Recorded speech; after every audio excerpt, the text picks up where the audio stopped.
প্ৰথমতে সন্মানীয় ডক্টৰ ৰণোজ পেগু ডাঙৰীয়া, ডক্টৰ উপাধ্যায় ডাঙৰীয়া, সমুজ্জ্বল ভট্টাচাৰ্য ডাঙৰীয়া, আমাৰ আপচুৰ প্ৰেচিডেণ্ট আৰু আপচুৰ তামাম কাৰ্যবাহী সদস্য আৰু মোৰ মৰমৰ ছাত্ৰ ছাত্ৰীসকল আৰু ডেফিনেটলি আপোনালোকৰ গুৰু সকলো প্ৰিন্সিপাল অধ্যাপক আৰু সকলো ইয়াত উপস্থিত বন্ধু বান্ধৱসকল। ओके, बात नहीं करेंगे प्लीज। मैंने बहुत सोच समझ के जो भारतीय फौज का ऑपरेशनल वाला ड्रेस है वो नहीं पहन के ये थोड़ा ऑफिस वाला ड्रेस पहन के आया हूं, तो कृपया करके मुझे ऑफिस टाइप बात करने के लिए मौका दीजिए, नहीं तो मुझे दोनों आता है, मुझे operation and office. Thank you.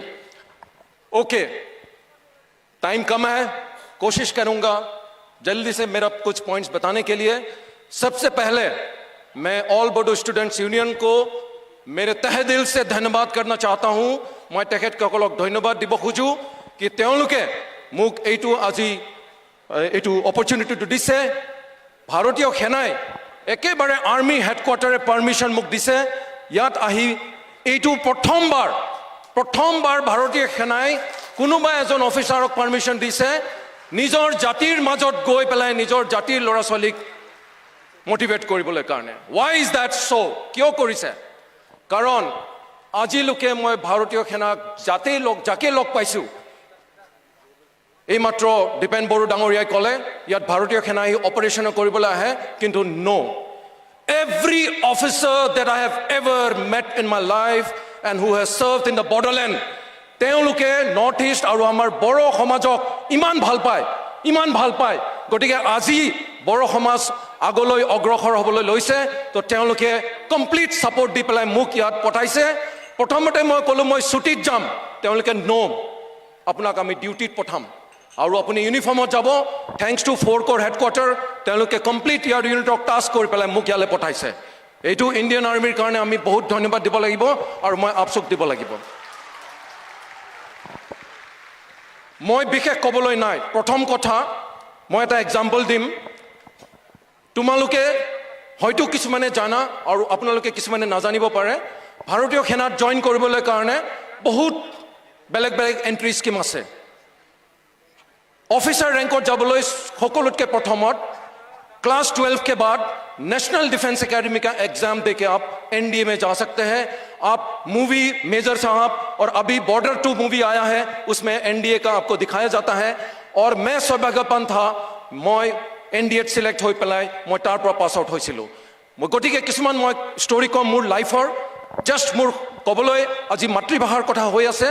মই মোৰ এডুকেশ্যন মোৰ গাঁৱত, যেহেতু আমাৰ তেজপুৰ ফালে আপোনালোকে জানে অসমীয়া মিডিয়াম বড়ো মিডিয়ামৰ ইমান ভেৰি নাছিলে আমাৰ সময়ত, মই অসমীয়া মিডিয়ামত ক খ গ ঘ পঢ়ি পেলাই মই আৰম্ভ কৰিছিলোঁ। তাৰপিছত কিন্তু মোৰ দেউতাই এটা এইটো ভাবিলে মোৰ ল'ৰাক মই অল ইণ্ডিয়া ছাৰ্ভিচৰ কাৰণে মই প্ৰিপেয়াৰ কৰিব লাগে। যেনেকৈ এতিয়া আমাৰ মন্ত্ৰী মহোদয় আৰু সকলোৱে ক'লে ক্লাছ 8-9ত আপুনি ডিচাইড কৰিব লাগিব লাইফত আপুনি কি হ'ব। সেইকাৰণে মোক আমাৰ দেউতাহঁতে মোক সৈনিক স্কুলত পঠালে, কাৰণ CBSE অল ইণ্ডিয়া লেভেলত কম্পিটিশ্যন কৰিবলৈ কাৰণে মই CBSE এডুকেশ্যন কৰিব লাগিব, আৰু সেই সময়ত CBSE এডুকেশ্যনৰ বেছি সুবিধা নাছিলে। চ' মই সৈনিক স্কুলত গ'লোঁ। তাত অসমীয়া মিডিয়ামৰ পৰা ইংলিছ মিডিয়ামত যাওঁতে মোৰ খুব কষ্ট হ'ল।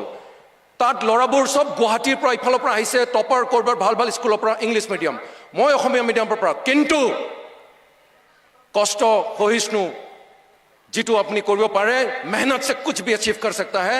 क्लास 10ত গৈ মই মোৰ বেটছৰ সেকেন্ড টপাৰ হৈ গ'লো আৰু উইথ 88% মাৰ্কছ, আৰু সেই সময়ত নেশ্যনেল টেলেণ্ট চাৰ্চ স্কলাৰশ্বিপ মই পাইছিলোঁ।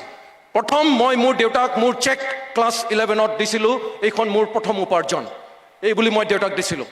তাৰপিছত মই ক্লাছ 12তো সেকেন্ড টপাৰ হৈ ওলালোঁ, সৈনিক স্কুলৰ স্কুল কেপ্টেইন আৰু বেষ্ট কেডেট হয়, আৰু তাৰপিছত মই নেশ্যনেল ডিফেন্স একাডেমি প্ৰথম চান্সতে মই ক্লিয়াৰ কৰিলোঁ। কিয়? কাৰণ ভাৰতীয় ফৌজত জইন কৰিবলৈ जो भी क्वालिटी हमें चाहिए वो हमें सब में है, आप सब में है। क्योंकि भारतीय फौज में नौकरी करने के लिए, जॉब करने के लिए, प्रोफेशन में all that is required is physically fit, mentally alert and morally upright. और ये तीनों क्वालिटी हम सब में है, आप सब में है। और मैं जेटे एनडीए गलो 350 seats all India. তাত গৈ মই 104 rank আছিলে all India out of 350. Correction 547.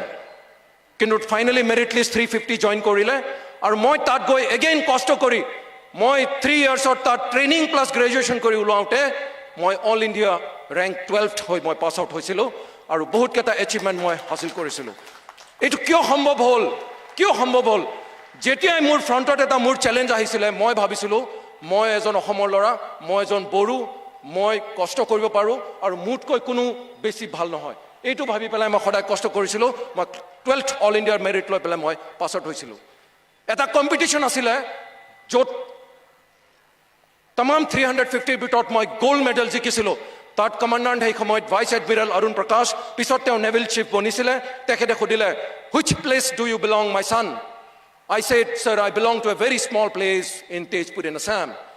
তেখেতে ক'লে that place is no longer a small place. You have made it really big today. So সেই দিনাই মই ভাবিলোঁ মোৰ গাঁৱৰ কাৰণে মই এটা নাম কমাব পাৰিম তাৰপিছত মই ভাৰতীয় সেনাত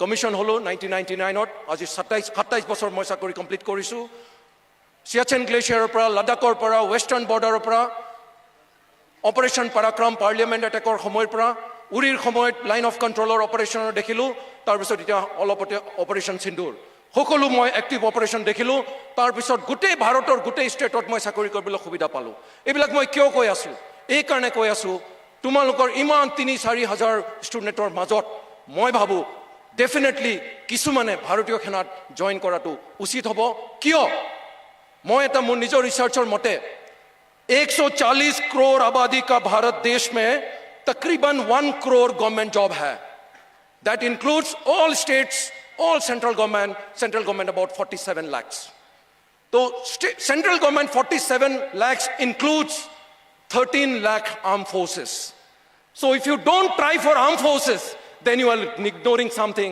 where maximum vacancies are there সকলোতকৈ বেছি ভ্যাকেন্সি আছে আৰ্ম ফ'ৰ্চেছত ইন দ্য চেণ্ট্ৰেল গভৰ্ণমেণ্ট তো সেইকাৰণে কিয়নো ইয়াত আজি শিক্ষাৰ লগত আমি এমপ্লয়মেণ্টৰ লগত কানেকশ্যন কৰিব খুজি আছোঁ তেতিয়াহ'লে মই প্ৰথম কথা ক'ব খোজোঁ আৰ্ম ফ'ৰ্চেছক আপোনালোকে নেগলেক্ট নকৰিব আৰ্মি হওক নেভি হওক এয়াৰফ'ৰ্চ হওক CISF হওক CRPF হওক BSF হওক সকলোতে আপোনালোকে ট্ৰাই কৰিব লাগে কাৰণ তেতিয়াহে আপোনালোকে নেশ্যনেল লেভেলত গৈ পেলাই জিকিব পাৰিব আৰু মই এইটোৱে ক'ব খোজোঁ মোৰ নিচিনাও ৰিম'ট গাঁৱৰ পৰা আহি পেলাই যদি কৰিব পাৰে তেতিয়াহ'লে আপোনালোকে কিয় নোৱাৰিব ইনফেক্ট 10 বছৰৰ পিছত মই ৰিটায়াৰ হৈ মই আহিব খোজোঁ ইনফেক্ট তেতিয়া মই ভাবোঁ আমাৰ কাৰণে জাগা সৰু হ'ব লাগে আৰু এচিভাৰৰ কাৰণে ইমানখিনি জাগা হ'ব লাগিব আপছো তাৰ কাৰণে প্ৰিপেয়াৰ এতিয়াৰ পৰা কৰিব লাগিব মই ভাবিছোঁ এতিয়া মই এটা কথা ক'ব খোজোঁ নেশ্যনেল ডিফেন্স একাডেমীত সকলো শিকায় হৰ্চ ৰাইডিং ছুইমিং এভৰিথিং তো মই হৰ্চ ৰাইডিং আগতে কৰা নাছিলোঁ এইটো সুবিধা অসমত নাছিলে তো হৰ্চ ৰাইডিঙত